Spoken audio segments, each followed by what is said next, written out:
नमस्कार, स्वदेश आर में स्वागत है आप सभी का। मैं हूं आपके साथ सौमित्र बुद्धकर। आज की सबसे बड़ी खबर, आरबीआई की क्रेडिट पॉलिसी, महंगाई की मार आम आदमी की जेब अब और ढीली करने वाली है।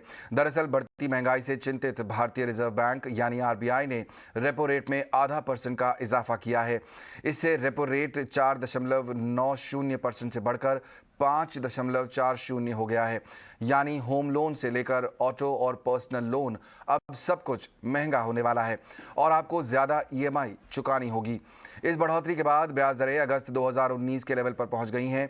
गवर्नर शक्तिकांत दास ने कहा कि आगे शहरी क्षेत्रों में बेहतर डिमांड की उम्मीद है, लेकिन रूरल डिमांड मिली-जुली रह सकती है। Economic activity is exhibiting signs of broadening. The southwest monsoon rainfall and reservoir levels are above normal.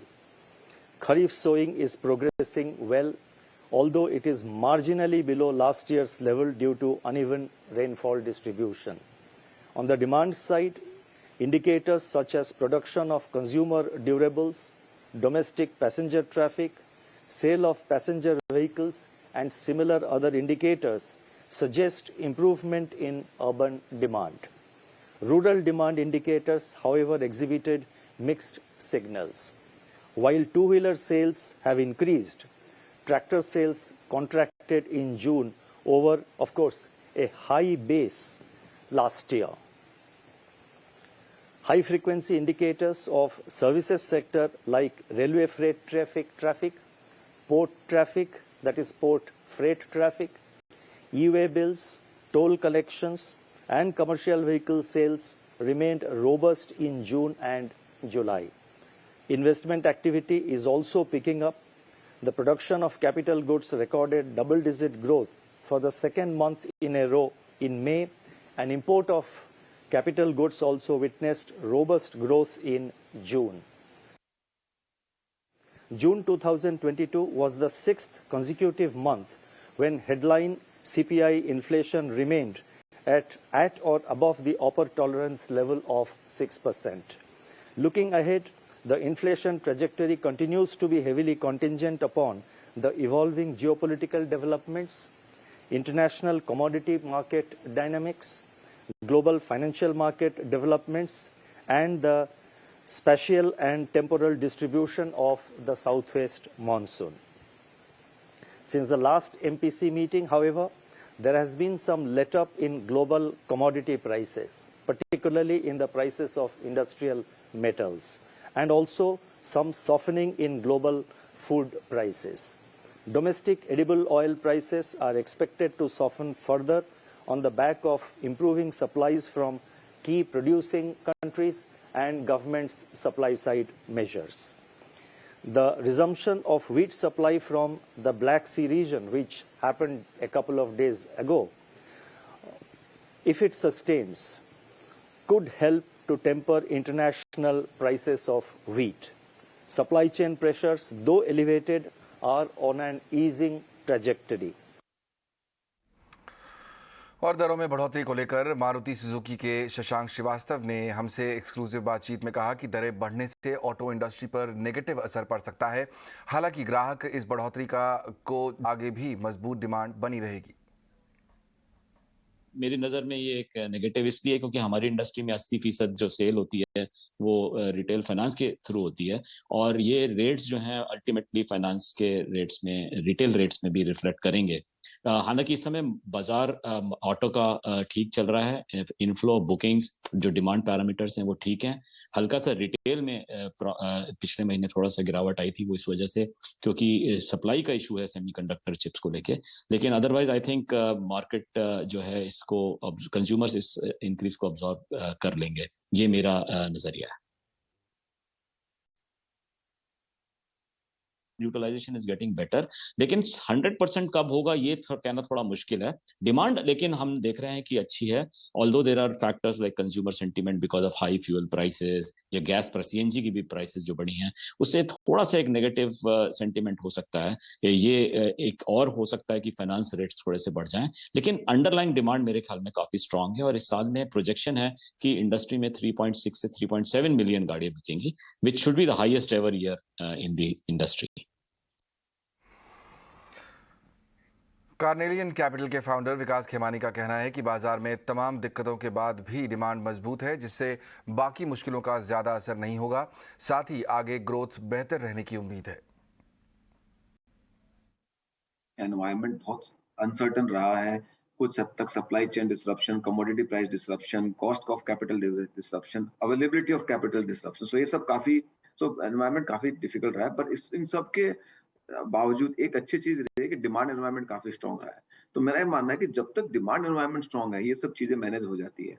And जो एक डिमांड एनवायरनमेंट की तरफ जो रुझान और कमेंट्री और एक्सपेक्टेशन है, वो है कि expected to remain decent as long as inflation is kind of tapering off. So जो एक रुझान ऐसा बन रहा है कि ग्रोथ ठीक रहेगी और कॉस्ट ऑफ कैपिटल जो मार्जिनल बढ़ी है, सारी दुनिया में बढ़ी है, सो इंडिया में भी बढ़ी है, तो उससे इतना ज्यादा फर्क नहीं पड़ना चाहिए। ऑफ कोर्स यहाँ से अगर फाइनल और एस्केलेट होती है तो इसमें बिल्कुल इम्पैक्ट आएगा। दूसरी बात ये मानना पड़ेगा कि जो कॉस्ट ऑफ कैपिटल ओवरसीज और कॉस्ट ऑफ कैपिटल डोमेस्टिक दोनों में नैरो डाउन हुआ है।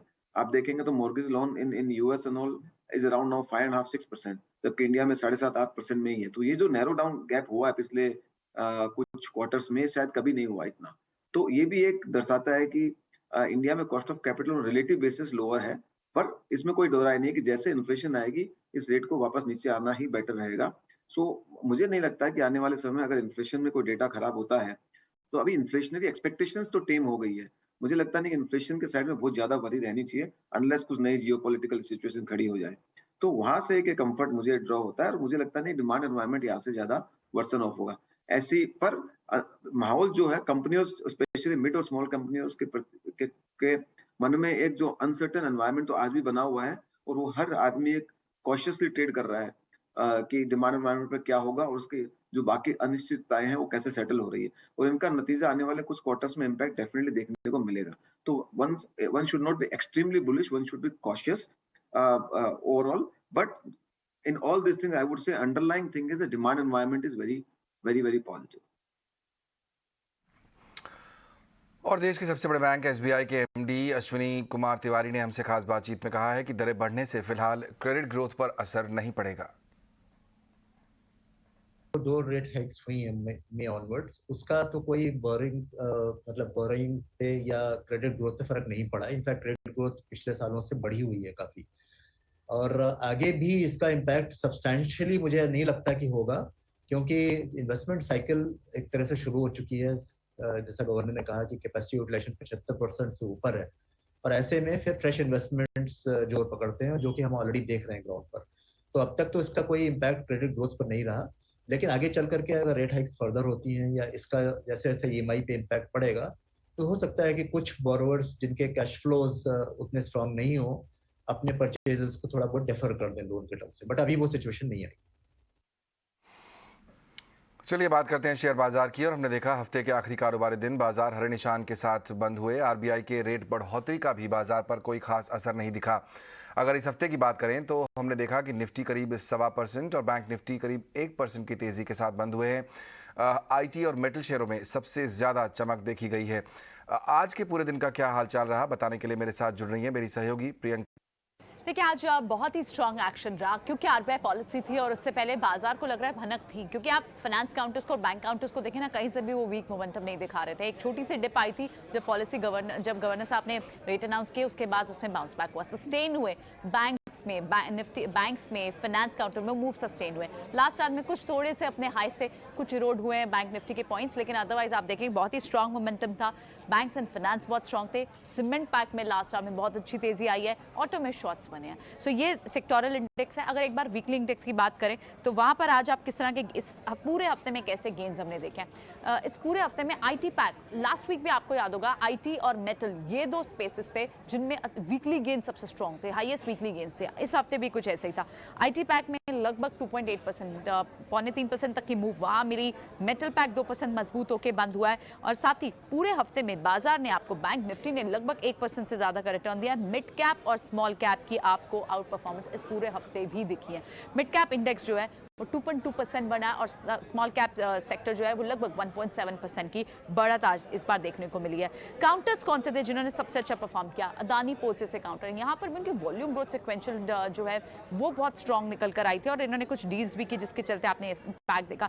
महिंद्रा नंबर्स आए थे लेकिन ये ऑलरेडी काउंटर अच्छी मूव्स दिखा रहा है। JSW स्टील 6%, सिप्ला यहाँ पर भी नंबर्स आए और उसका इम्पैक्ट है और यहाँ पर भी आपको 6% तक की मूव देखने को मिला। और लास्ट काउंटर जो निफ्टी का गेनर रहा वो पावर ग्रिड काउंटर था।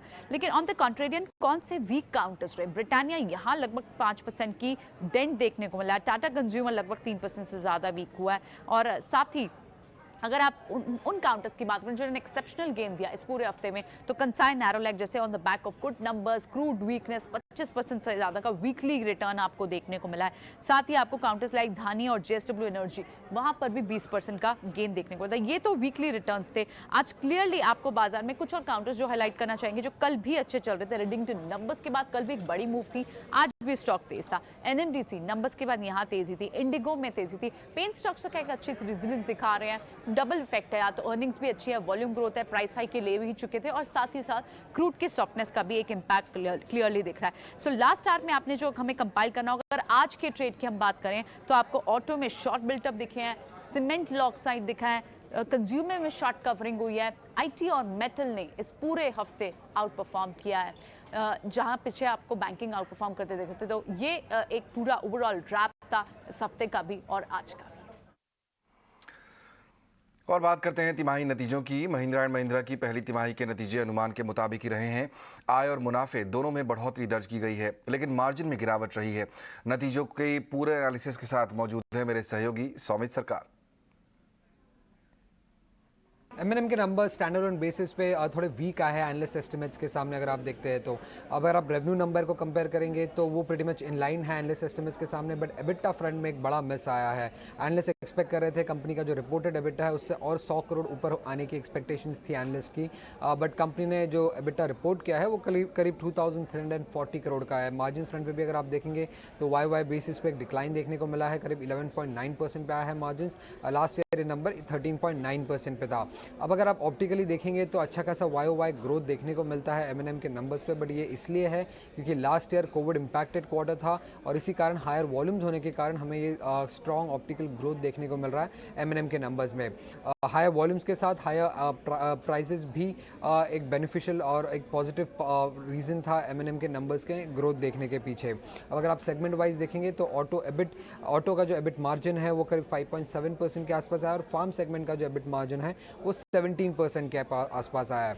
अब एबिटा नंबर में मिस इसलिए हुआ है क्योंकि जो रॉ मटेरियल कॉस्ट है वो हायर देन एक्सपेक्टेड होने के कारण अब मैनेजमेंट ने ये कहा है कि वो अब तक फुल्ली रियलाइज़ नहीं कर पाया है जो बेनिफिट है लोअर रॉ मटेरियल प्राइसेस का, और इसी कारण वो आगे चलते और भी मार्जिन एक्सपेंशन एक्सपेक्ट कर रहे हैं। अब अगर आप Q on Q बेसिस पे देखेंगे तो महिंद्रा का जो स्टैंडर्ड एबिटा मार्जिन है वो करीब 50 बेसिस पॉइंट से एक्सपैंड हुआ है, बट मैनेजमेंट एक्सपेक्ट कर रहा है कि आगे चलते ये मार्जिन और भी एक्सपैंड हो सकते हैं। इसी के साथ अगर आप टोटल ओपन बुकिंग्स देखेंगे तो वो भी काफ़ी स्ट्रॉन्ग रहा है कंपनी के लिए, करीब 1,65,000 ओपन बुकिंग्स फिर अभी भी रहे at the end of August 1 अगर आप देखेंगे, यार एंड ऑफ Q1 पे अगर आप देखेंगे तो करीब 1,65,000 ओपन बुकिंग्स फिर भी कंपनी के लिए रहते हैं, जो कि अच्छा एक स्ट्रॉन्ग नंबर है। अगर आप रैप एक्सपेक्ट कर रही है कि आगे चलते मार्जिन्स में एक्सपेंशन देखने को मिल सकता है। और टाइटन की पहली तिमाही के नतीजे भी आ गए हैं। कंपनी की आय और मुनाफा दोनों में इजाफा हुआ है। मेरी सहयोगी विनी मोतीवाला मेरे साथ जुड़ रही हैं जो नतीजों की पूरी डिटेल्स लेकर हाजिर है। टाइटन ने अपने Q1 FY23 नंबर्स रिपोर्ट किए जो इनलाइन सेट ऑफ नंबर्स आ रहे हैं ये टाइम। रेवेन्यू देखें तो अराउंड 175% की रेवेन्यू ग्रोथ दिख रही है। प्रॉफिट ग्रोथ भी काफ़ी मल्टीफोल्ड प्रॉफिट ग्रोथ है। प्रॉफिट है 793 करोड़ वर्सेस 61 करोड़। मार्जिन्स में भी शार्प एक्सपेंशन, बट भूलिए मत लास्ट टाइम लो बेस था तो वो इफेक्ट भी प्ले कर रहा है। और इस टाइम अक्षय तृतीया सेल्स आया था, 3 साल के गैप के बाद अच्छे फेस्टिव सीजन सेल्स थे, उसकी वजह से ज्वेलरी सेगमेंट में काफ़ी अच्छी ग्रोथ दिख रही है। ज्वेलरी की इबिट भी काफ़ी अच्छी है। ज्वेलरी इबिट है 13.5% पे जो इबिट मार्जिन है, और वो इंप्रूवमेंट क्यों हो रही है क्योंकि ऑपरेटिंग लेवरेज गेन है, इंप्रूव्ड मिक्स आ रहा है, प्रोडक्ट मिक्स है और बेटर स्टडेड मार्जिन्स है, तो वो इंप्रूव कर रहे हैं ज्वेलरी के ओवरऑल ग्रोथ को। गोल्ड और स्टडेड ज्वेलरी सेल दोनों 260% से plus year on year growth हुई है और स्टडेड रेशियो है 26% पे जो स्लाइटली बेटर है प्री पैंडेमिक लेवल से। तो वो भी फर्स्ट क्वार्टर है जहाँ पे इंप्रूवमेंट हुई है प्री पैंडेमिक लेवल से, तो ये एक इंपॉर्टेंट फैक्टर है।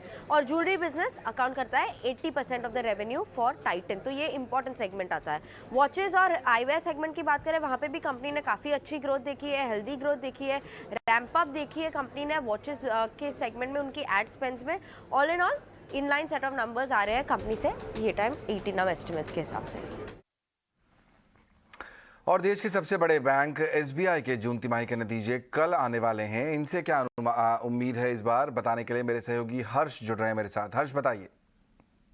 स्टेट बैंक ऑफ इंडिया का जो नेट इंटरेस्ट इनकम है अराउंड 17.5% बढ़ेगा ईयर ऑन ईयर बेसिस पे, अराउंड 32,500 करोड़ के आसपास आने की उम्मीद है। जब हम ऑपरेटिंग प्रॉफिट को देखते हैं, स्लाइट ड्रॉप 7.5% गिरेगा on year on year basis. और वो अदर इनकम जो एएफएस का पोर्टफोलियो है, अवेलेबल फॉर सेल का उनका जो पोर्टफोलियो है, डेट पोर्टफोलियो, वो उस पर जो इम्पैक्ट आएगा ट्रेजरीज का, उसके वजह से जो ऑपरेटिंग इनकम है वो स्लाइटली लोअर आएगा, क्योंकि अदर इनकम अराउंड 41% घटेगा ईयर ऑन ईयर बेसिस और सिक्वेंशली। तो उसके वजह से जो ऑपरेटिंग प्रॉफिट है स्लाइटली लोअर, 7.5% लोअर, 17,500 करोड़ के आसपास उसकी उम्मीद।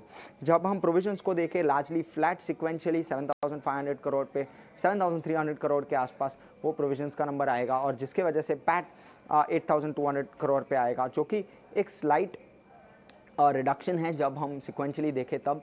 बट जब हम ईयर ऑन ईयर बेसिस पे देखें 26% पैट ग्रो होगा। ग्रॉस और नेट एनपीएस लार्जली फ्लैट रहेंगे, अराउंड 3.8% पे वो ग्रॉस एनपीए का नंबर, और जो नेट एनपीए का नंबर स्लाइटली बिलो 1% आएगा, तो वो उम्मीद है। जो रिटर्न ऑन एसेट्स और जो निम्स है इनफैक्ट वो लार्जली स्टेबल रहेंगे, क्योंकि जो डिपॉजिट का रेट्स है वो अभी तक ट्रांसलेट नहीं हुए, और जो एडवांसेस जो लोन्स का रेट्स है वो भी फुल्ली ट्रांसलेट अभी तक हुए नहीं रहेंगे। तो वही उम्मीद है कि निम्स लार्जली स्टेबल रहेंगे, पर उस पर इन्वेस्टर्स की कड़ी नज़र रहेगी।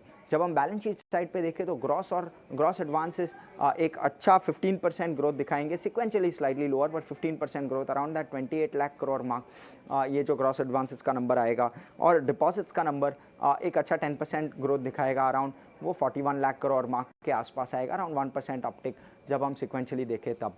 ऑफ कोर्स की मॉनिटरेबल्स में वो जो ऑपरेटिंग एक्सपेंस है एसबीआई का, उस पर नज़र रहेगी। जैसे ऑपरेटिंग लेवरेज जो प्ले आउट होगा एसबीआई का, जो मैनेजमेंट ने पहले भी कहा है, वो पर्टिकुलर चीज़ पे इन्वेस्टर्स की नज़र रहेगी।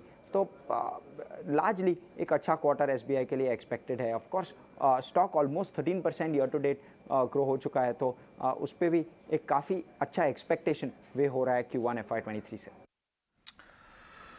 बिल्कुल, और कल ही दो दिग्गज ऑयल मार्केटिंग कंपनियों बीपीसीएल और एचपीसीएल के भी नतीजे आने वाले हैं। यहाँ क्या उम्मीद है बाजार को? एक बार फिर चलेंगे सौमित के पास, जो लेकर हाजिर हैं पूरा एनालिसिस। बताइए सौमित। एचपीसीएल और बीपीसीएल के अगर आप फर्स्ट क्वार्टर के नंबर्स देखेंगे तो वीक आने की एक्सपेक्टेशंस है। भले ही दोनों कंपनीज की revenue on a Q basis higher दिख रही है, बट वो इसलिए है क्योंकि प्रोडक्ट प्राइसेस ज़्यादा थे और वॉल्यूम्स ज़्यादा था। बट अगर आप एबिटा और नेट प्रॉफिट फ्रंट में देखेंगे, नेट बेसिस पे देखेंगे, तो दोनों ही कंपनीज लॉस रिपोर्ट कर सकती है। अब इसके पीछे का कारण एक ही है कि मार्केटिंग सेगमेंट का जो परफॉर्मेंस है वो काफ़ी वीक आने की एक्सपेक्टेशंस है। भले ही रिफाइनिंग एनवायरनमेंट काफ़ी स्ट्रॉन्ग था फर्स्ट क्वार्टर में, अगर आप देखेंगे तो सिंगापुर ग्रॉस रिफाइनिंग मार्जिन आसपास एवरेज कर रहा था, प्रीवियस क्वार्टर में करीब $8 के पास था। So higher refining environment, higher Singapore gross refining margin होने के कारण रिफाइनिंग एनवायरनमेंट काफ़ी स्ट्रॉन्ग रहेगा। बट अगर आप मार्केटिंग साइड में देखेंगे तो दोनों ही companies every litre of petrol और डीजल बेच के करीब 9 रुपये से 15 रुपये के लॉस इनकर कर रहे थे। लास्ट क्वार्टर में ये लॉसेस सिर्फ 1 रुपये के आसपास थे। तो हायर लॉसेस होने के कारण मार्केटिंग सेगमेंट का जो परफॉर्मेंस है वो काफ़ी वीक रहेगा, जिसकी वजह से ओवरऑल परफॉर्मेंस दोनों ही कंपनीज की वीक आ सकती है फर्स्ट क्वार्टर में। अब अगर इन्वेंट्री साइड में देखेंगे तो थोड़े बहुत इन्वेंट्री लॉसेस दोनों ही इन्वेंट्री प्रॉफिट दोनों ही कंपनी रिपोर्ट कर सकती है, बट जो भी इन्वेंट्री प्रॉफिट होगा उसका थोड़ा सा हिस्सा कम हो जाएगा, क्योंकि गवर्नमेंट ने एक्साइज ड्यूटी कट किया था मई 22 को, जिसकी वजह से इन्वेंट्री लेड एक्साइज लॉसेस हो सकते हैं दोनों ही कंपनीज को। उसके अलावा अगर आप देखेंगे तो किन चीज़ों पे ध्यान रखनी होगी, पहले तो मैनेजमेंट कमेंट्री क्या आती है, क्योंकि रिटेल फ्यूल प्राइसेस, पेट्रोल और डीजल के जो प्राइसेस है वो काफ़ी टाइम से चेंज नहीं हो रहे, तो इसका क्या इम्पैक्ट देखने को मिल रहा है, और उसी के साथ मैनेजमेंट की क्या आउटलुक है ग्रॉस रिफाइनिंग मार्जिन को लेके, इस पर ध्यान रखनी होगी एचपीसीएल और बीपीसीएल के अर्निंग्स में। बिल्कुल, केंद्र सरकार चीनी के अतिरिक्त एक्सपोर्ट की इजाजत दे सकती है। ईटी नाउ स्वदेश को सूत्रों के हवाले से मिली जानकारी के मुताबिक सरकार के भीतर इस पर सहमति बन गई है और जल्द ही इसका ऐलान भी हो सकता है। काफी दिनों से शुगर एक्सपोर्टर्स इसकी मांग कर रहे थे। खबर पर ज्यादा जानकारी दे रहे हैं मेरे सहयोगी समीर दीक्षित। शुगर सेक्टर को लेकर के बड़ी खबर ये आ रही है कि सरकार ने शुगर एक्सपोर्ट में ढील या रियायत दी है। 1.2 लाख मैट्रिक टन शुगर के एक्सपोर्ट को लेकर के सरकार ने सहमति बनाई है और इस दिशा में औपचारिक फैसला जल्द आ सकता है। यानी कि 1.2 lakh metric ton sugar export को लेकर के सरकार ने मंजूरी दे दी है और ये शुगर एक्सपोर्टर्स के लिए एक बड़ी राहत की बात है, क्योंकि वो लगातार इस बात को लेकर के सरकार से अपील कर रहे थे। इसके पीछे जो दो बड़े तर्क है, एक तो यह है कि शुगर का जो स्टॉक देश में है वो काफी पर्याप्त है। सरकार का भी मानना है कि शुगर कैलेंडर ईयर के समाप्त होते होते तक देश में 6 लाख मैट्रिक टन शुगर से ज्यादा की स्थिति बनी रहेगी, जो कि कंफर्टेबल सिचुएशन देश में रहेगी। साथ ही साथ जो ग्लोबल डिमांड है उसमें अगर देश से जो एडिशनल एक्सपोर्ट दिया जाता है तो ये यहाँ के एक्सपोर्टर्स के लिए एक जरूर राहत की बात हो सकती है। उनके लिए भी एक बेहतर अपॉर्चुनिटी यहाँ पर बनती हुई नजर आ सकती है। इसके अलावा सरकार का मानना है क्योंकि स्टॉक अवेलेबिलिटी पर्याप्त है और जो कीमतें भी हैं वो काफी नियंत्रित हैं, लिहाजा अगर एडिशनल एक्सपोर्ट को मंजूरी दी जाती है तो आगामी त्योहारी सीजन में शुगर की कीमतों में कोई फर्क नहीं पड़ेगा, स्थिति नियंत्रित रहेगी। इन्फ्लेशन यानी कि महंगाई के नजरिए से भी सरकार को लगता है कि वो शुगर के पैमाने पर इसको काबू रख पाएंगे और इसी को देखते हुए सरकार ने 1.2 लाख मैट्रिक टन शुगर के एक्सपोर्ट को मंजूरी दे दी है। लेकिन अगर पूरी टाइमलाइन देखें तो मई के महीने में सरकार ने 10 lakh metric ton sugar export की लिमिट या वो डेडलाइन तय कर दी थी कि 10 लाख मैट्रिक टन से ज्यादा शुगर एक्सपोर्ट नहीं हो सकता। उस वक्त स्थिति यह थी कि लगातार ग्लोबली डिमांड बढ़ रही थी और भारत में स्थिति कंफर्टेबल बनी रहे, इसको लेकर के सरकार ने एहतियातन ये एक्सपोर्ट लिमिट लगाई थी। लेकिन अभी चूंकि स्थिति बदली है, सरकार को लगता है कि अतिरिक्त एक्सपोर्ट को मंजूरी दी जा सकती है, लिहाजा सरकार ने 1.2 lakh metric ton sugar export को मंजूरी दे दी है। बिल्कुल, समीर हमारे साथ बने हुए हैं। एक और अहम खबर लेकर आए हैं। फ्री राशन की सुविधा को और भी आसान बनाने के लिए अब राशन कार्ड मित्र पोर्टल पर सभी जानकारी मौजूद रहेंगी। समीर के पास है पूरी डिटेल्स। बताइए समीर। गरीब मजदूर या फिर पलायन करने वाले लोगों को राहत देने के लिए सरकार ने एक नई पोर्टल की शुरुआत करी है। इसका नाम है राशन कार्ड मित्र योजना, यानी कि एक इंटीग्रेशन पोर्टल होगा जिसमें राज्यों के साथ मिलकर के केंद्र सरकार की कोशिश ये रहेगी कि जो एलिजिबल बेनिफिशियरी हैं, जो जिनका वाकई में राशन कार्ड बनना चाहिए, उनके लिए राशन कार्ड बनवाया जा सके। तो इस पोर्टल के जरिए होगा ये कि जो व्यक्ति गरीब मजदूर या जो पलायन कर रहे हैं वो चाहे किसी भी राज्य में हो वो अप्लाई कर सकते हैं और उनका इस पोर्टल में नाम आने के बाद में सारी डिटेल आने के बाद में वो सीधे राज्यों तक पहुंचाई जाएंगी। राज्य उस व्यक्ति को जो जितनी भी डिटेल है उसको सत्यापित करेंगे और फिर उसको राशन कार्ड मिल पाएगा। इसके जरिए सरकार की कोशिश ये है कि तकरीबन 1.5 करोड़ जो लाभार्थी हैं उन तक राशन कार्ड के फायदे पहुंचाए जा सके। इस नए इंटीग्रेशन पोर्टल को, जिसको कॉमन रजिस्ट्रेशन फैसिलिटी कहा जा रहा है, इसकी शुरुआत हो चुकी है। शुरुआत 11 राज्यों से हुई है, जिसमें आसाम, महाराष्ट्र, पंजाब, उत्तराखंड, त्रिपुरा, मेघालय ऐसे राज्य शामिल हैं। लेकिन जो फूड मिनिस्ट्री है उसका ये कहना है कि अगस्त के अंत तक लगभग पूरे देश में सभी राज्यों में और साथ ही साथ जो केंद्र शासित प्रदेश हैं वहां पर ये सुविधा इसकी शुरुआत हो जाएगी, जिसमें राज्य मिल करके जो एलिजिबल बेनिफिशियरी हैं उनके राशन कार्ड बना पाएंगे। इसके साथ ही साथ सरकार की ये भी कोशिश है कि जो गैर वाजिब लोग हैं, यानी कि जिन्होंने राशन कार्ड बनाया जिसमें डिटेल में कहीं दिक्कतें हैं, जिन्होंने 2-2 राशन कार्ड बना रखे हैं, ऐसे लोगों को भी इस नए पोर्टल के जरिए, इस नए तकनीक के जरिए कोशिश ये की जाएगी कि वैसे राशन कार्ड को हटाया जा सके और जो एलिजिबल बेनिफिशियरी है सरकार ने शुरुआत कर दी है। शुक्रिया समीर इस पूरे अपडेट के लिए। अमेरिकी हाउस स्पीकर नैन्सी पेलोसी की ताइवान यात्रा के बाद जो चीन हमेशा से ताइवान को आंखें दिखाता रहा है, उसने अब ताइवान पर तोपें तान दी हैं। लेकिन इन सब के बीच ये बात भी किसी से छिपी नहीं है कि चालाक चीन की निगाहें हमेशा से LAC पर भी बनी हुई हैं। अब अटकलें ये लगाई जा रही हैं कि कहीं ये युद्धाभ्यास कहीं पे निगाहें और कहीं पे निशाना ना साबित हों। दरअसल हाल ही में बताया गया था कि LAC के नज़दीक चीनी फाइटर विमान उड़ान भरते नजर आए थे, जिनको भारत के मिराज और मिग ने खदेड़ा। ये विमान भारतीय सीमा के काफ़ी नज़दीक थे, जिसके बाद भारत और चीन के बीच सैन्य स्तर की बातचीत में भारतीय सेना की तरफ से सीमा पर चीनी विमानों की हरकतों का जिक्र किया गया। भारत और चीन के बीच ऐसे वक्त ये बातचीत हुई है जब ताइवान के मुद्दे पर चीन और अमेरिका भी एक दूसरे के सामने हैं। चीनी लड़ाकू विमान ताइवान सीमा पर गरज रहे हैं और खतरनाक मिसाइलों की टेस्टिंग भी चल रही है। और यहाँ पर सवाल ये भी है कि जहां एक और चीन की अधिकतर मुल्कों के साथ तनी हुई है, तो आखिर इसके पीछे चीन की मंशा क्या है? और अगर ताइवान और चीन के बीच बात आगे बढ़ती है तो इसका भारत समेत अन्य देशों पर क्या असर पड़ सकता है? इसी खास मुद्दे पर चर्चा के लिए मेरे साथ मौजूद हैं विदेशी मामलों के जानकार रविंद्र सचदेव जी। बहुत बहुत स्वागत आपका ईटी नाउ स्वदेश पर। सबसे पहला सवाल जो मन में आता है इस समय जो करंट सिचुएशन है उसको देखते हुए रविंद्र जी, वो ये कि आखिर चीन के मन में चल क्या रहा है? क्योंकि एक तरफ उसने ताइवान पर तोपे जो है लगा रखी हैं और दूसरी तरफ वो भारत पे एलएसी को भी बार बार वायलेट करने की कोशिश कर रहा है। क्या मंशा दिखाई देती है चीन की इस समय? देखिए, चीन की मंशा ओवरऑल तो मोर लेस क्लियर है कि 2049 तक चाइना को दुनिया का सबसे बड़ी पावर बनना है मिलिट्री, इकोनॉमी, टेक्नोलॉजी की। ओके, अच्छा, अब इस समय जो बड़ी मंशा में गेम चल रही है ये एक्चुअली दो है कहिए जो कॉन्फ्लिक्ट चल रहे हैं। एक चल रहा है चाइना ताइवान का और दूसरा आप मानिए चल रहा है चाइना अमेरिका का। वो एक अलग कॉन्फ्लिक्ट है। ओके, ताइवान एक अलग है, अमेरिका कॉन्फ्लिक्ट चाइना अलग है। परंतु ऑफ कोर्स ताइवान कॉन्फ्लिक्ट में अमेरिका ताइवान को बैक कर रहा है। तो एक तो वो कहानी वहां हो गई। अब जहां तक बात रही भारत के एलएसी की, यस डेफिनेटली खतरे हैं।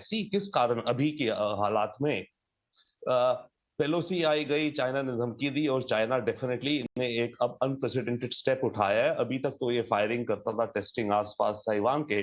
चाइना ने पहली बार अब पूरे ताइवान के आइलैंड को घेराबंदी, अगर घेराव करना हो, ब्लॉकेड करना हो, उसकी प्रैक्टिस कर रहा है, प्रोटोटाइप बना रहा है कि कभी मुझे अब आने वाले वक्त में जब ताइवान को रियली ऑक्यूपाई करना है या अटैक करना है तो हो सकता है चाइना का पहला कदम हो ताइवान का टोटल मिलिट्री और communication blockade, right, in the future. That logical strategy दिखती है, उसकी तैयारी कर रहा है और डेमो कर रहा है। At the same time Xi Jinping को अपने देश के अंदर भी पॉलिटिक्स है इनकी। अक्टूबर या नवंबर में जब भी कम्युनिस्ट पार्टी की कांग्रेस होनी है, इसको तीसरी टर्म मिलेगी अनप्रेसिडेंटेड शायद। उस कांग्रेस की तैयारी अभी चल रही है राइट नाउ, क्योंकि देखिए इतनी बड़ी जब कांग्रेस होती है, नेशनल पार्टी की नेशनल कांग्रेस, सारे हजारों डेलीगेट्स, हजारों मुद्दे, एनर्जी सिक्योरिटी इत्यादि पॉलिसीज, गरीबी कैसे हटाओ, जो भी होगा सारा, और उसमें कि नया नेता कौन हो, उसकी इस समय वर्कशॉप और वर्किंग कमेटीज की मीटिंग्स चल रही हैं बीजिंग में, जहां पे कम्युनिस्ट पार्टी के लीडर्स अलग अलग प्लानिंग कर रहे हैं कि कौन कौन से मुद्दे उठाए जाएंगे, उस दिन किन किन को नई प्रमोशन मिलेगी इत्यादि। तो शी जिनपिंग इस समय ये नहीं चाहते कि उनकी पावर देखी जाएगी थोड़ी कमजोर हो रही है, ताकि जो रेजोल्यूशन उनकी सपोर्ट में आए, उनके चॉइस के जो भी अफसर जहां भी अपॉइंट हो, जो भी पोजीशन, वो पूरी रखना चाहते हैं। ऐसे में अगर इसे लगा कि चाइना के अंदर मुझे थोड़ी नेशनलिज्म की डोज और बढ़ानी है, पेट्रियटिज्म की, तो ये भारत के साथ एलएसी पे टेंशन क्रिएट कर सकते हैं, गलवान जैसी या गलवान से थोड़ी बड़ी, जिसके चलते चाइना के अंदर पॉलिटिकल और नेशनलिज्म की बहुत बढ़ेगी और शी को मौका मिलेगा और ज्यादा अपने हाथों में पावर कंसोलिडेट करने का। बिल्कुल, तो कोशिश ये हो रही है यानी कि अपनी डोमेस्टिक पॉलिटिक्स को सपोर्ट किया जाए, जिसके कारण शायद जो इंटरनेशनल बॉर्डर्स पर जो इस समय कार्रवाई चल रही है, एक बड़ी वजह उसकी ये भी हो सकती है। दर्शकों को हम ये भी सुनाना चाहते हैं कि ये जो इस समय टेंशन चल रही है इस पूरे, पहले वो सुन लेते हैं। Issued remarks this morning as well. As to the so-called statement by Nancy Pelosi that you mentioned, let me say that the nature of her visit to the Taiwan region is not about democracy. This is an issue about China's sovereignty and territorial integrity. What she has done is definitely not about upholding. Okay, तो ये है China का version. इधर चीन के आक्रामक रवैये पर अमेरिका ने एक बार फिर एतराज जताया है और अमेरिकी हाउस की स्पीकर नैन्सी पेलोसी ने जापान पहुंचने के बाद कहा है कि अमेरिका चीन को इजाजत नहीं देगा कि वो ताइवान को अलग थलग कर दे। We have said from the start that our representation here is not about changing the status quo here in Asia, changing status quo of Taiwan. To that end, as you see, the Chinese made their strikes, probably using our visit as an excuse. The Chinese have tried to isolate Taiwan keeping them most recently from the World Health Organization by not even letting their participation be on the agenda of the World Health Agency, whatever that makes these determinations. They may try to keep Taiwan from visiting or participating in other places, but they will not isolate Taiwan by preventing us to travel there. They are not doing our travel schedule. The Chinese government is not doing that. Our friendship with Taiwan is a strong one. Robinder जी, आपने सुना एक तरफ China का बयान, दूसरी तरफ Nancy Pelosi जी का बयान कि हम ताइवान के साथ खड़े हैं और चाइना तय नहीं करेगा कि हमारा ट्रैवल प्लान क्या होगा। मेरा सवाल ये है कि इस पूरे डेवलपमेंट का जो भारतीय उपमहाद्वीप है और जो एशिया का ये हिस्सा है, ताइवान हमारे लिए एक बड़ा ट्रेड पार्टनर भी है, इस पूरे रीजन पर इसका क्या मतलब निकलता है? किस तरह से जो है वो आने वाले समय में इसके इकोनॉमिक इम्प्लीकेशंस भी हो सकते हैं? यस, इकोनॉमिक इसके इक्वल होंगे जियोपॉलिटिक के बराबर। पूरी दुनिया की फैक्ट्री का इंजन रुक जाएगा अगर ये बड़ी वॉर हो गई यहाँ पर, राइट? तो आई मीन पॉइंट इज कि दोनों इन अ वे दोनों अपनी जगह पर राइट हैं। ओके, चाइना कहता है अमेरिका को, आपने प्रॉमिस किया था वन चाइना पॉलिसी पे आप लीगली रहोगे, आप उस पे रहो, और चाइना को लग रहा है कि अब अमेरिका उस पॉलिसी से हट रहा है।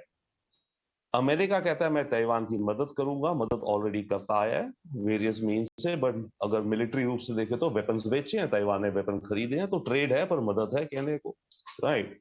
अब पॉइंट आकर जहां अटक जाता है सुई, वो ये है कि अगर चाइना ताइवान पे अटैक करता है, अगर तो ताइवान तो कोशिश करेगा अपने मिसाइल कुछ फेंकेगा वापस चाइना के ऊपर। क्या अमेरिका चाइना के ऊपर मिसाइल मारेगा? कोर क्वेश्चन वो है उस समय, राइट? मोस्ट प्रॉब्ली नहीं मारेगा। अव्वल मिलिट्री पैक्ट तो है नहीं, एंड सेकेंडली अमेरिका, देखिए अमेरिकन पॉलिटिक्स और डिप्लोमेट्स की हमें वर्ड्स को बहुत ध्यान से देखना चाहिए। हम लोग कैरी ओवर हो जाते हैं। यूक्रेन के मुद्दे में भी हाँ जी अमेरिका बैक करेगा, सब सोच रहे हैं मिलिट्री भेजेगा, पर अमेरिका ने शुरू से कह दिया था मैं नहीं भेजूंगा, डन। ओके, तो यहां भी फिलहाल के लिए तो अमेरिकन पॉलिसी है मैं मदद करूंगा इन डिफेंडिंग इटसेल्फ, बट अमेरिका अपने सोल्जर्स या मिसाइल्स नहीं मारेगा चाइना पे।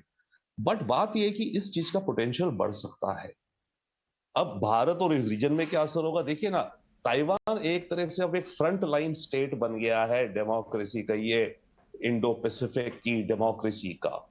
अगर ताइवान गिरता है अकेले या अमेरिका मदद भी कर दे तब भी ताइवान अगर गिर गया फिर तो बहुत बड़ी बात हो गई। बट अगर चाइना ने केवल, तभी मैं कह रहा हूं दो वॉर्स हैं ये, तो अगर चाइना ने केवल ताइवान को जैसे तैसे करके बर्बाद करके ले लिया, अव्वल तो दुनिया की इकोनॉमी में बहुत बड़ा फर्क पड़ेगा।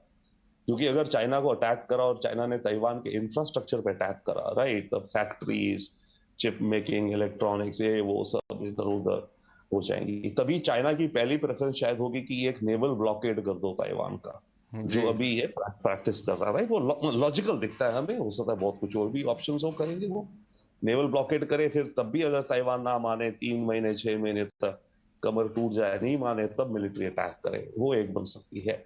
बट पॉइंट इसकी भारत हम एक दूसरे एंगल से इनसिक्योर या थ्रेटन फील करेंगे, क्योंकि जो ये इंडिकेट करेगा कि चाइना का जगरनॉट एक तरह से चल रहा है और उसे अमेरिका कहें या जो भी कहें लोग रोक नहीं पा रहे, पूरी दुनिया। ओके, बुलडोजर की तरह चलना शुरू हो गया चाइना का ये जगरनॉट, जो कि इंडो पैसिफिक को डोमिनेट करेगा। इसके चलते अगर चाइना की ज्यादा पावर बढ़ती जाएगी तो obviously it will get more embolden कि मैं इंडिया के साथ भी जो मेरे को करना है मैं थोड़ा बहुत इंडिया के साथ भी करूं। रविंद्र जी, इस समय एक बड़ा सवाल ये भी आ रहा है कि चाइना जो है अब वो इंडिया को भी बता रहा है कि क्या करना चाहिए। वन चाइना पॉलिसी की बात जो हम अभी कर रहे हैं यहाँ पर, आज ही इनफैक्ट बयान आया है चाइनीज सरकार की तरफ से, भारत को ये कहा गया है कि आप वन चाइना पॉलिसी को फॉलो करें जैसा आपने पहले भी किया है। और मतलब अब भारत एक बड़ी शक्ति है इस पूरे रीजन में, उसके अपने इंटरेस्ट भी हैं जाहिर तौर पर। क्या स्टैंड होना चाहिए, क्योंकि हमारे तो बॉर्डर्स पर भी आकर चाइना खड़ा हो गया है, तो हम बॉर्डर्स भी अपने बचा रहे हैं, हम जो है ग्लोबल लेवल पर एक पीस की कोशिश कर रहे हैं, लेकिन चाइना जैसा देश हमें ये तो नहीं बता सकता कि हम कौन सी पॉलिसी फॉलो करें और कौन सी ना करें। इसमें 2-3 चीज हो रही है क्विकली। बड़ी सारी चीजें, बट क्विकली मैं कोशिश करूंगा। वन, इसमें ये हो रहा है नैन्सी पेलोसी की ट्रिप से सरप्राइजिंग मैं कहूंगा आउटपुट जो निकला वो ये निकला कि दुनिया में वन चाइना पॉलिसी सब लोग बात कर रहे हैं अब, राइट? और अमेरिका भी कह रहा है वन चाइना पॉलिसी। तो एक तरह से कहिए तो वन चाइना पॉलिसी जो है चाइना की, उसके बारे में दुनिया में ज्यादा सीरियसनेस और लोगों को क्लियर हो गया भाई ये वन चाइना पॉलिसी कोई चीज है, और अगर अमेरिका नहीं मान रहा तो चाइना उसे थ्रेटन कर रहा है। तो सब देशों को मोर लेस, इनफैक्ट हम भी, अब बात ये थी हम पहले बोलते नहीं थे, हमारी भी वन चाइना पॉलिसी है, राइट? तो अब चाइना क्या कर रहा है, अब चाइना बोलेगा सबको आप वन चाइना पॉलिसी बोलो, या जो भी आपकी पॉलिसी। एक वो रहा। दूसरा जो एलिमेंट चल रहा है इसमें वो चल रहा है कि भारत का क्या पोजीशन होगी, जैसे आप अभी कह रहे हैं। और तीसरी बात मैं शांति की करना चाहता हूँ बाय द वे, क्योंकि भारत हम देखते रहेंगे, हम प्रयास करेंगे वो, पर भारत के लिए सबसे पहला क्वेश्चन तब आएगा जब ये मामला जाएगा यूनाइटेड नेशंस में। ओके, तब तक कोई हमें जरूरी थोड़ी कमेंट करना, करेक्ट, जो भी हो रहा है वाई शुड भी, हम क्यों देखें, लेट्स सी, राइट? तो आएगा, छोटा मोटा देंगे, बट मेन चीज आ जाएगी अगर कुछ क्राइसिस होता है ताइवान को लेके, ब्लॉकेड कर दिया चाइना ने या मिसाइल मार दिया, तो मामला इमीडिएटली यूएन में जाएगा और फिर वहां होगा vote to condemn China. Correct. तो सबसे पहले हमारा वहां पर हमें कदम उठाना पड़ेगा। टिल देन वील सी, लेट अस सी। अब तीसरी बात देखिए, चाइना यस हमारा दुश्मन, कंपटीशन, ट्रेडिंग पार्टनर भी है। हमें ये भी तो देखना है कि लॉन्ग टर्म में चाइना से हमारे रिश्ते होंगे क्या। हमें को एग्जिस्ट करना है दोनों को, चाइना भी रहेगा वहां पर, हम भी रहेंगे यहाँ पे, हम गायब तो होने नहीं वाले, ना चाइनीज गायब होने वाले हैं। बिल्कुल। और हमें बॉर्डर डिस्प्यूट सेटल करने का अगर सोचना है, देखिए वॉर में जब आप जाते हैं, वॉर में कई बार आपको ना अपने साथ एक छोटा टूल शांति का भी लेके जाना चाहिए, कोई गुगली शांति की। सही बात है। और मेरे विचार से ये गुगली है हमारे पास। देखिए हमारा जो लाइन ऑफ एक्चुअल कंट्रोल है ये करीब 3,500 या 4 जो भी कहिए, वो भी क्लियर नहीं उतना लंबा है। यहाँ पे करीब 40 या 45 डिस्प्यूटेड पॉइंट्स हैं हम दोनों देशों के बीच में, जहां पर कई वो क्लेम करते हैं, कई हम करते हैं, 5 इधर, 10 उधर, 20 उधर, 15 इधर। देखिए वो इसकी डिटेल में मैं बात कर सकता हूँ, पर बेसिक बात है कि इन 40 के 40 जो ये डिस्प्यूटेड लैंड्स हैं, शुरू एक से करो, उसको नो मैंस लैंड बना दो। वो भैया ना तुम्हारा ना हमारा, डन। करेक्ट। ना तुम्हारा ना हमारा, डन। तो ये एक रास्ता हो सकता है बिल्कुल कि आप कैसे उसका इस पूरे सिचुएशन को एड्रेस करें। हालांकि ये पल पल बदलती सिचुएशन है, हम देख रहे हैं जिस तरह से डेवलपमेंट हो रहे हैं इस समय चाइना और ताइवान को लेकर। वो देखना होगा कि जैसा कहते हैं कि ऊंट किस करवट बैठेगा, क्या स्थिति बनेगी। पल पल इस पर अपडेट्स लगातार हम देते रहेंगे आपको। लेकिन बहुत अच्छा एनालिसिस आपने किया रविंदर जी, और उसके लिए हम आपका शुक्रिया करना चाहते हैं। बहुत बहुत धन्यवाद समय निकालकर आज हमारे साथ इस चर्चा में शामिल होने के लिए। चलिए आगे बढ़ाते हैं शो को और कुछ और खबरों का रुख करते हैं। बात करेंगे अब ई कॉमर्स कंपनियों की जो गोलमाल कर रही हैं, जिसको लेकर सीसीपीए ने अमेजॉन पर शिकंजा कसा है। क्या है ये एक्शन, पेश है हमारी स्वदेश विशेष।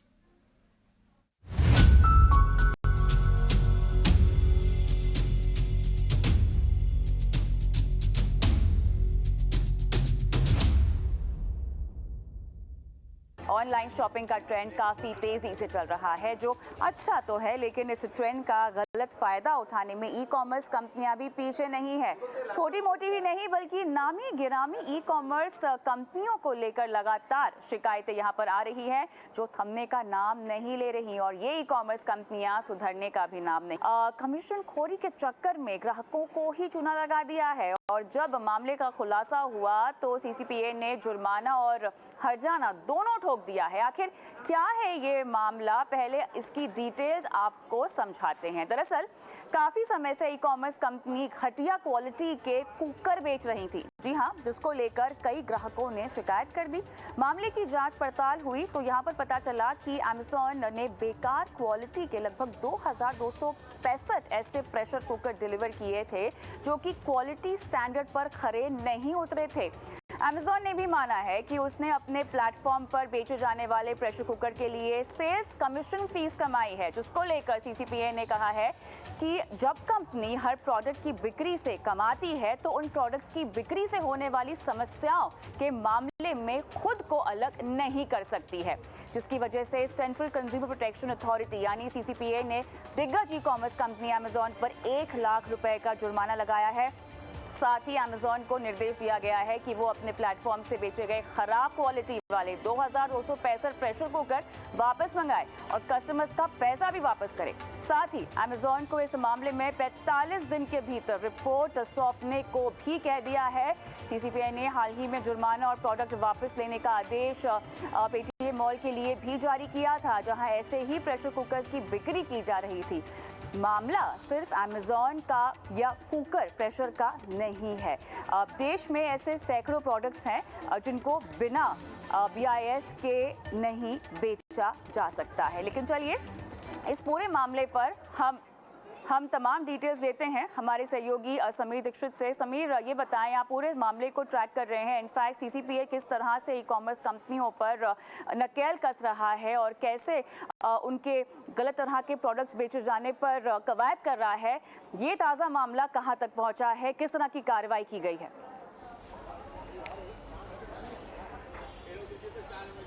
जी बिल्कुल, 5 बड़ी दिग्गज ई-कॉमर्स कंपनीज हैं जिनके खिलाफ जांच चल रही है कि क्या वो अपने प्लेटफॉर्म पे घटिया क्वालिटी के या फिर ऐसे प्रोडक्ट जो कि क्वालिटी कंट्रोल ऑर्डर का वो जो पैमाना है उसका सही तरीके से पालन नहीं कर रहे थे। और उन 5 जो ई-कॉमर्स कंपनियां हैं उसमें अमेजन भी एक शामिल है, पेटीएम मॉल है, इसके अलावा शॉपक्लूज, स्नैपडील और फ्लिपकार्ट भी कंपनी है।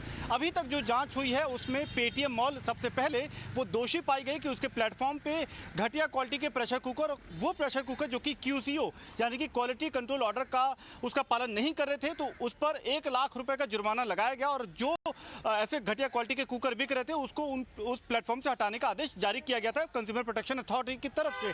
और अब जो है अमेजन, जो कि एक बड़ी दिग्गज ई-कॉमर्स कंपनी है, अमेजन के खिलाफ भी एक ऐसा ही आदेश जारी किया गया है। 1 लाख रुपए का जुर्माना लगाया है कंज्यूमर प्रोटेक्शन अथॉरिटी ने। इसके अलावा जो उन्होंने अब तक बिक्री करी है तकरीबन 2250 कस्टमर का जो डाटा उनके पास आया है, तो आदेश ये भी दिया गया है कि 2250 कस्टमर को आपको रिफंड करना होगा जो कि आपने घटिया क्वालिटी का प्रेशर कुकर अपने प्लेटफॉर्म के जरिए आपने बेचा है। इसके अलावा अभी भी जो 3 और कंपनियां जिनके खिलाफ जांच चल रही है उसमें स्नैपडील, शॉपक्लूज और फ्लिपकार्ट है और ये बहुत संभावित है कि अगले 2 से 3 दिन के भीतर इनके खिलाफ भी कोई आदेश, सख्त आदेश कंज्यूमर प्रोटेक्शन अथॉरिटी की तरफ से आ सकता है। लेकिन मोटे मोटे तौर पर तस्वीर ये है कि आप अपने प्लेटफॉर्म यानी कि ई-कॉमर्स में, चूंकि ज़माना डिजिटल हो चला है, लोग बड़ी संख्या में ई-कॉमर्स के जरिए खरीदारी करते हैं, तो चूंकि कई ऐसे प्रोडक्ट होते हैं जिसके लिए सरकार ने क्वालिटी कंट्रोल ऑर्डर जारी कर दिया है। क्वालिटी कंट्रोल ऑर्डर को सरल भाषा में यूँ समझ लीजिए कि उस प्रोडक्ट की क्वालिटी कैसी रहेगी उसका एक बेसिक, एक मिनिमम क्राइटेरिया तय किया गया है कि इससे नीचे, इस क्वालिटी से नीचे आप कॉम्प्रोमाइज़ नहीं कर सकते। तो QCO के बेस्ड पे जो प्रोडक्ट होते हैं वही आप बेच सकते हैं अपने प्लेटफॉर्म से। और चूंकि अगर इससे परे आप कोई प्रोडक्ट बेचते हैं तो ये अगले के जान के साथ खिलवाड़ भी हो सकता है, नुकसान भी पहुंचा सकता है। तो इस तरीके के मामले को संज्ञान में लिया है कंज्यूमर प्रोटेक्शन अथॉरिटी ने। और इसके अलावा लगातार प्रोटेक्शन अथॉरिटी को, CCPA को नेशनल कंज्यूमर हेल्पलाइन नंबर के जरिए भी कई शिकायतें आ रही हैं जिनका इस वक्त जांच चल रही है। लेकिन सिर्फ प्रेशर कुकर तक ही मामला सीमित नहीं है। जो गैस सिलेंडर है, कई बार वो ऑनलाइन उसकी खरीदारी होती है, वो भी एक प्रोडक्ट है। इसी तरीके से जो हेलमेट होते हैं, जो 2 व्हीलर हेलमेट जो होते हैं, वो भी सेफ्टी के नज़रिए से एक बहुत अहम हेलमेट ज़रूरी होता है। तो हेलमेट में कहीं अगर आप उसकी क्वालिटी के साथ कंप्रोमाइज़ कर रहे हैं, आप घटिया क्वालिटी का हेलमेट बेच रहे हैं, तो उस पर भी कंज्यूमर प्रोटेक्शन अथॉरिटी की नज़र है। चलिए समीर, बहुत बहुत धन्यवाद तमाम डिटेल्स हमको विस्तार से देने के लिए। लेकिन अब चलिए इस चर्चा की शुरुआत करते हैं। हमारे साथ सुजय कातावाला, वरिष्ठ अधिवक्ता। कंपनियां जान के साथ खिलवाड़ कर रही हैं, न सिर्फ गलत प्रोडक्ट्स बेच रही हैं, क्योंकि पहले तो शिकायतें ऐसी होती थी कि आपने ऑर्डर कुछ किया और कुछ और आपके पास मिल गया, लेकिन खराब क्वालिटी का प्रेशर कुकर यहाँ पर तो सीधा सीधा अगर आप इसका इस्तेमाल करें तो आपकी जान को खतरा है। की बात सही है और ये मुद्दा बहुत अहम है। देखिए, ये तो प्रेशर कुकर एक आइटम है, ऐसी हजारों आइटम जो हम खरीदते हैं। आजकल जो है वो 99% जो बिक्री होती है वो ऑनलाइन पे होती है। तो उसके वजह से ग्राहक क्या करता है, आज कंज्यूमर सेफ्टी जो है वो सर्वोपरि है, that is on top priority.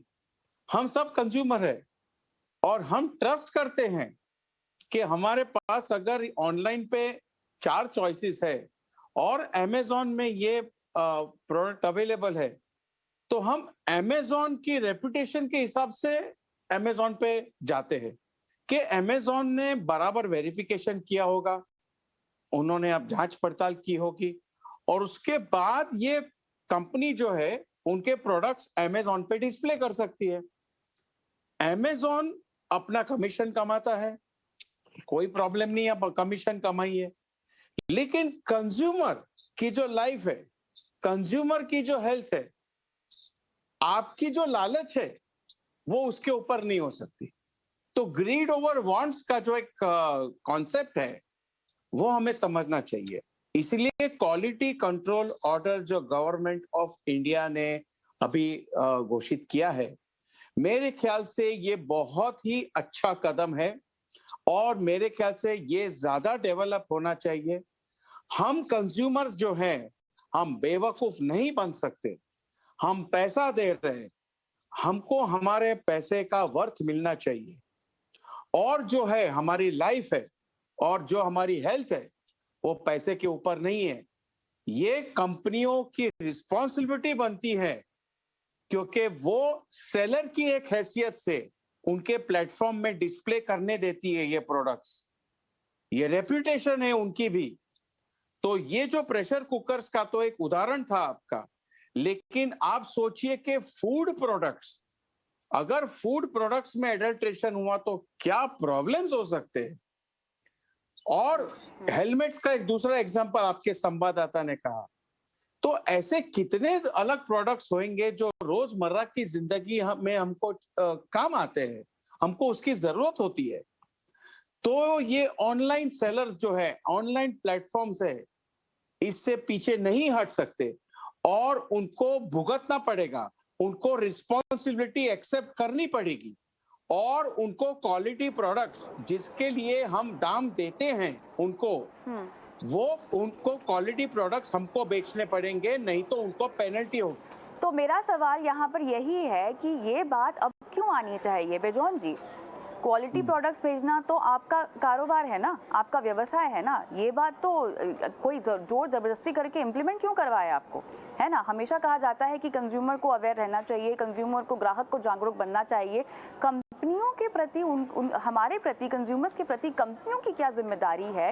ये क्या बात तब सामने आती है जब इस तरह की धोखाधड़ी हो जाती है, जब इस तरह की जानलेवा चीजें बेची जाती हैं। देखिए, ब्यूरो ऑफ इंडियन स्टैंडर्ड्स अब 1950 से वो चल रहा है एंड आप लोग सबको मालूम है it is the only standard setting body in the country और हजारों प्रोडक्ट्स के स्टैंडर्ड्स बन चुके हैं और कुछ स्टैंडर्ड्स मैंडेटरी है, जैसे आपने कहा प्रेशर कुकर। अब ये जो शुरुआत हुआ एक अच्छा शुरुआत है, क्योंकि अब लोगों में एक डर पैदा होगा, जो लोग मानक को नहीं मान्यता दे रहा है और वो प्रोडक्ट्स जिसमें मैंडेटरीली मानक होना अनिवार्य है, जैसे प्रेशर कुकर हुआ। और जो सरकार ने शुरू किया, सीसीपीए ने जो शुरुआत की ई कॉमर्स प्लेटफॉर्म के साथ, ये एक अच्छा शुरुआत है, हम इसको स्वागत करते हैं और हम बधाई भी देना चाहते हैं सरकार को। लेकिन उसके साथ साथ हमारे हजारों लाखों कंज्यूमर्स जो ई कॉमर्स प्लेटफॉर्म में नहीं आते हैं, जो बगल के दुकान से खरीदते हैं, रिटेलर से खरीदते हैं, वहां भी प्रोडक्ट्स बिकता है और उसका परसेंटेज बहुत हाई है हमारे देश में, ये समझ लीजिए। तो ये रिटेलर्स पर भी ये पाबंदी आनी चाहिए कि आप कोई भी प्रोडक्ट नहीं बेच सकते हो जो आईएसआई मार्क नहीं। कितने प्रेशर कुकर्स बिकते हैं, गांव-गांव में आजकल प्रेशर कुकर बिकते हैं जो लोग ई कॉमर्स से नहीं प्राप्त करते हैं। लेकिन ये सारे चीज हम लोग को हर दुकान में इन्वेस्टिगेट करना होगा, हर दुकान में जाकर देखना होगा कि जैसे हमको मालूम है कि इलेक्ट्रिकल प्रोडक्ट्स जो अगेन मैंडेटरी है, जो बहुत इंपॉर्टेंट है, स्विचेस, वायर्स, सारी इलेक्ट्रिकल प्रोडक्ट्स जो 2000 जैसे फायर कैच करता है, क्यों? Because of substandard product of electrical products. आज हम लोग को सेफ्टी को कभी हम कॉम्प्रोमाइज नहीं कर सकते हैं।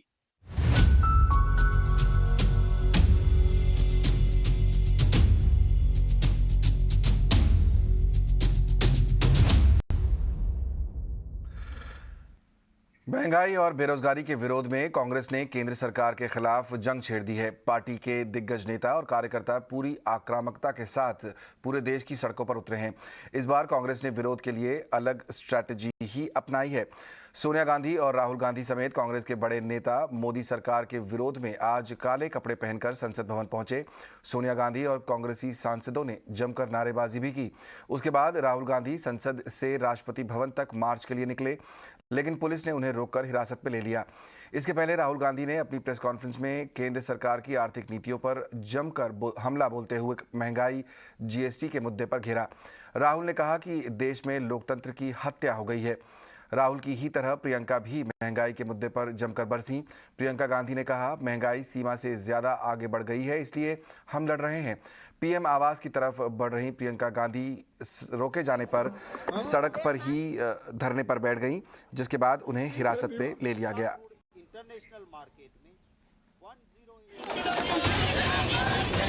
कांग्रेस ने मोदी सरकार के खिलाफ आज ब्लैक फ्राइडे मनाया।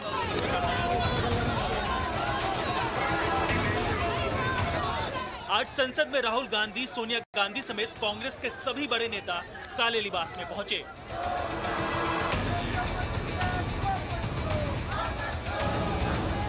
कांग्रेस नेताओं ने मोदी सरकार के खिलाफ महंगाई, बेरोजगारी जैसे मुद्दों पर अपना आक्रोश जताने के इरादे से काला कपड़ा पहना। इन 5 तस्वीरों में आप कांग्रेस का ब्लैक प्रोटेस्ट देख सकते हैं। राहुल गांधी, प्रियंका गांधी, मल्लिकार्जुन खड़गे, पी चिदम्बरम, राजीव शुक्ला और कांग्रेस के ज्यादातर सांसद काले कपड़ों में संसद भवन पहुंचे।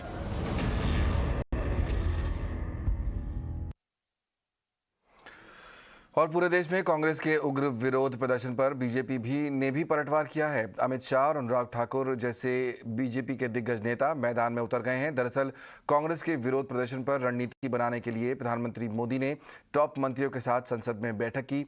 इसमें रक्षा मंत्री राजनाथ सिंह, गृह मंत्री अमित शाह, प्रहलाद जोशी और अनुराग ठाकुर जैसे मंत्री मौजूद थे।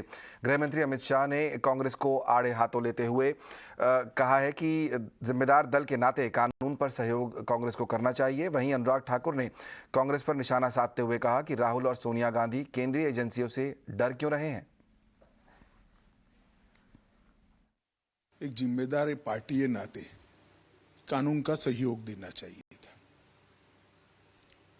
ये सारा जो मामला है ये कहीं ना कहीं कोर्ट ने रजिस्टर की हुई एफआईआर के बेसिस पर चला है, मगर हर रोज वो प्रदर्शन करते हैं। जहां तक आज का सवाल जो आपने स्पेसिफिक मुझे पूछा है, मेरा स्पष्ट मानना है कि कांग्रेस ने इसमें हिडन तरीके से अपनी अपीसमेंट की पॉलिसी को आगे बढ़ाया है। चलिए, स्वदेश आर के इस एडिशन में फिलहाल इतना ही। मुझे और पूरी टीम को दीजिए इजाजत, लेकिन जाते जाते आपको छोड़ जाते हैं जायके की कुछ शानदार तस्वीरों के साथ।